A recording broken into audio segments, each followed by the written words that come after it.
Hello and Happy New Year. I really hope this well. I really hope you had a lovely break over the festive period and that you started 2022 feeling, yeah, rested and grounded and calm. So, for those of you that don't know me, I'm Sophie. It's a joy to, be able to come into your inbox every month. And for those of you that have been part of my community for quite a long time, thank you so much for still being here. It's such a joy to be able to share my thoughts and my feelings and things I'm finding interesting with you, and also receiving ideas and suggestions and thoughts from you as well. I really love that. I really love how connected we all are.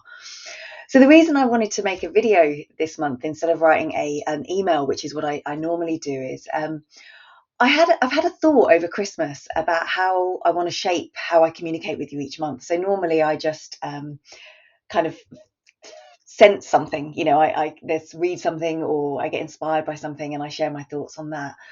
And this year I want to do something different. So I wanted to sort of just share sort of the why and the how, and so it will give you some context for what will happen over the next few months, and also hope to get, if it's something you like the sound of, that'd be great. And if you're sitting there thinking, oh my goodness, I'm going to instantly unsubscribe, that's fine as well.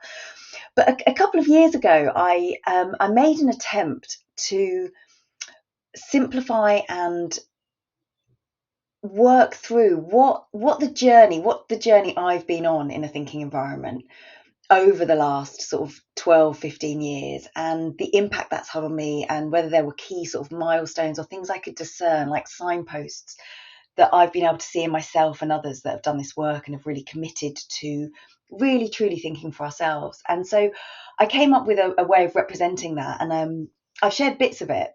But what I want to do this year is actually take us all on this journey. So each month I'm gonna take a different step on this journey with you. I might share some thoughts on it. I might share something to read. I might share an idea, something you could do.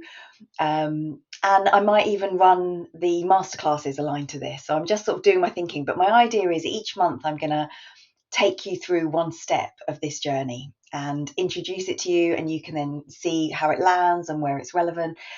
Or you might sort of see it as a pathway. So you might sort of be sitting there now thinking, actually, there is something in my life or my work or my way of being that I want to change and transform, and gifting yourself sort of the next 9, 10, 11, 12 months to allow yourself a journey of discovery and exploration and thinking about that, and just sort of we can all see how we go on this journey over the next year. But I just want to talk you through it to give you the context so it will make sense each month, and I'll share this with you anyway, so you've got it. But what I've done is almost tried to break it into sort of key stages, I suppose. And I'm always wary when I you know visualize something or break something down. It looks like it's linear, it looks like it's a set process and you start here and you end up there. And actually this is all very interrelated. It's just a way of exploring this journey of a thinking environment.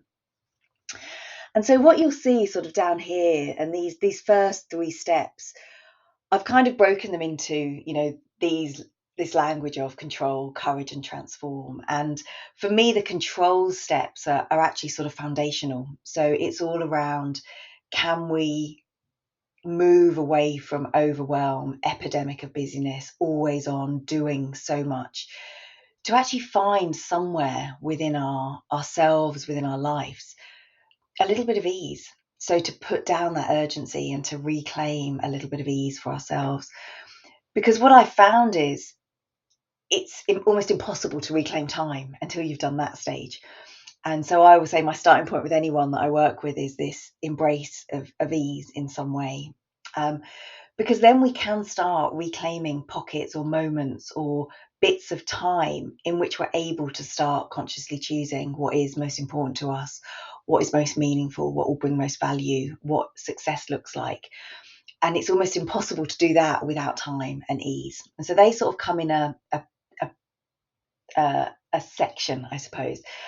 And then from that place, we get to start, and I think of courage as being that really heart-led living, but it's actually having the courage to value who we are, to know that we're enough, to know that what we want is important and of value, And so really starting, instead of looking outwards for approval or affirmation or whether things are okay, flicking that and really valuing our own thoughts, our own instincts, our own intuition, our own feelings. And so looking at sort of really valuing ourselves.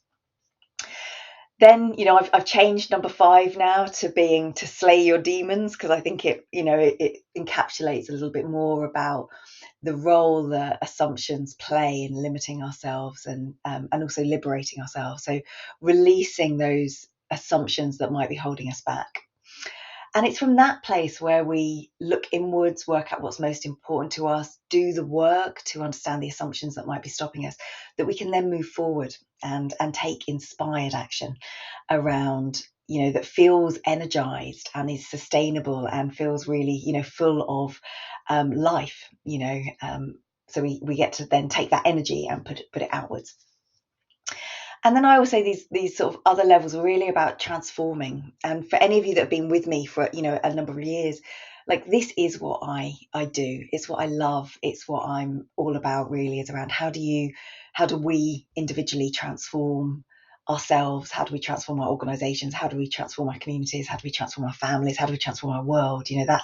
That's what I'm interested in. But these parts of transformation are really around how do we have a really integrated, holistic approach to what we're doing.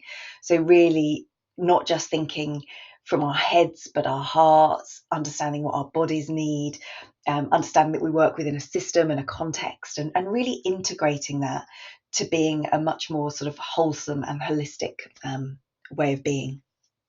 And then number 8, this embodying, really embodying unshakable confidence. And, I would say if there's anything that the thinking environment has given me, is this unshakable confidence in my own ability to think for myself and to make choices and make decisions that are right for me, without, necessarily that needing to make sense to other people, but having a really grounded sense of what's okay and what's not okay, and embodying that. And then, it's that true fulfillment. So living from a place of meaning and purpose, and really feeling fulfilled and satisfied. And my experience of this has been actually true fulfillment. Also, what we see is a simplifying. There's a simplifying and a clarifying of actually what's important. And this is like a circle. It's not, I've represented it here as a pathway, but actually it just, it will constantly change as we change and as we grow and as we develop. So that's kind of the outline. And so what I'm thinking of doing is, each month I will take one of these and I'll share in my musings a little bit about it and a practice and something about that. So over the year you get to experience it and sort of see the whole picture sort of being built up. And so, yes, I suppose this month it's really just about introducing it as an idea and welcoming you, and maybe starting to think about, is there something in your life that you would like and are willing to go on a journey with me and this community on? We'll all be journeying on a different path with a different outcome that we're looking for. But is there something that you want to transform? Is there something that feels that it's worth investing some time and your energy in? So I haven't quite worked out exactly what the shape of it will look like, but I wanted to welcome you and say this is what it will be. So I hope January has started well, and I would love to know what you think, and I will be back in touch in mid-February with the first of these, which will be around embracing ease. So until then, go